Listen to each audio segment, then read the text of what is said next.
There is a fruit that contains 4 times the vitamin C of oranges, a berry so nutritionally dense that during World War II, the British government distributed it free to every child in the nation to prevent scurvy. It saved an entire generation from malnutrition while German U-boats blockaded food imports. And in America, the federal government spent millions hunting it down and poisoning it out of existence. They mobilized armies of workers with backpacks full of kerosene and salt, walking grid patterns through forests, ripping millions of plants from the ground. They printed propaganda posters branding it a criminal threat to national prosperity. They did not just ban it, they declared war on it for nearly a century. Growing this fruit was a federal crime. The penalty was prosecution. The punishment was eradication. This berry was not dangerous. It was not poisonous. It was not invasive by nature.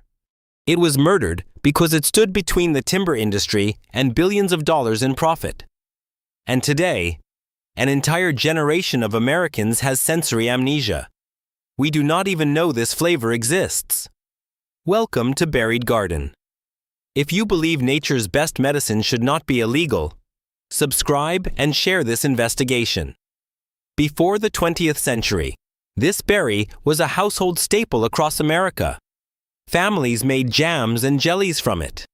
Pharmacists prepared medicinal syrups. It grew in backyards from New England to the Midwest. The flavor was everywhere familiar, ordinary. Then it vanished. Not gradually, not through market preference or changing tastes. It was systematically exterminated by federal decree. The erasure was so complete that most Americans today have never tasted it, never heard of it, and would not recognize it if they saw it growing wild. Here is how thorough the suppression was. In Europe, purple candy tastes like this berry. Purple Skittles, purple sodas, purple desserts, they all carry this flavor. It is the default. Children grow up knowing it as instinctively as Americans know grape or cherry. But in the United States, purple candy tastes like artificial grape because the real flavor was eliminated from cultural memory. An entire sensory experience was deleted. Think about that. A flavor so common that it defined a color in European candy was erased so completely from American consciousness that we replaced it with a chemical imitation of a completely different fruit. That is not an accident. That is agricultural warfare, succeeding beyond its architect's intentions. While Americans were being trained to forget this berry existed, the British government was distributing free syrup made from it to children during the Second World War. The syrup was called Ribena. It became one of the most iconic nutritional interventions in modern history. When the German blockade cut off citrus imports, Britain faced a scurvy crisis among its children. The government needed a domestic source of vitamin C that could be grown in British soil and climate. They found it in this berry. 1 bottle of the syrup contained enough vitamin C to sustain a child through the winter. Mothers lined up at distribution centers. Schools handed it out daily. It was not optional. It was a national survival strategy. An entire generation of British children survived the war with their health intact because of this plant. Meanwhile, across the Atlantic, the United States Department of Agriculture was printing bulletins calling the exact same plant a menace to national prosperity and funding its complete destruction. The story begins in the early 1900s with the American lumber industry. White pine was the backbone of the nation's construction industry. It built the houses, the railroads, the infrastructure of expansion. Adjusted for inflation, the white pine trade was worth billions. Entire regional economies depended on it. Lumber barons controlled land, controlled politicians, controlled policy. Then a fungus arrived from Europe, hidden on imported nursery stock. The fungus was called white pine blister rust, Cronartium rubicola. It was a biological nightmare for the timber industry because it killed white pines slowly, methodically, and economically. But the fungus had a fatal dependency. It required 2 hosts to complete its life cycle. It needed the pine to reproduce. but it also needed a secondary host to serve as an intermediate vector. That host was the ribes genus currants and gooseberries. The fungus would infect the pine and release spores. Those spores would drift to nearby ribes plants and infect them, and then produce a second generation of spores that would blow back to pines, completing the cycle. Without ribes, the rust could not spread efficiently. It would remain localized, manageable, and economically irrelevant.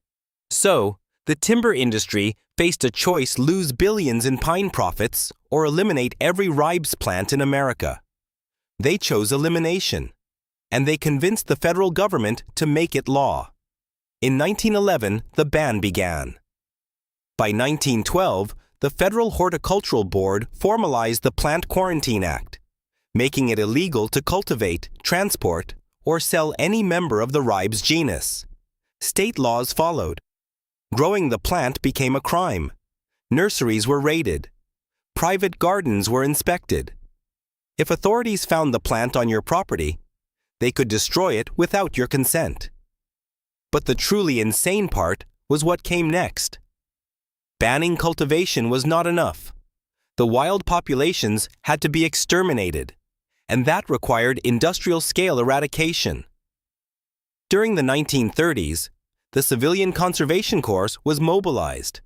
These were crews of young men employed during the Great Depression to perform conservation work, building trails, planting trees, and managing forests.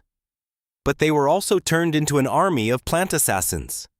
They carried backpacks filled with salt and kerosene. They walked grid patterns through millions of acres of forest. Every time they found a ribes plant, they ripped it out by the roots. They poured salt into the soil to poison the ground. They drenched the area in kerosene to ensure nothing would grow back. Millions of plants were destroyed by hand. The effort lasted for decades. The federal government spent millions executing a fruit. This is what that berry contained. Oranges have approximately 53 milligrams of vitamin C per 100 grams. Black currants have 181 milligrams. That is more than triple the concentration. Ounce for ounce. Black currants deliver vitamin C at a density that makes citrus look inadequate. And it is not just vitamin C. Black currants contain anthocyanins at concentrations higher than blueberries.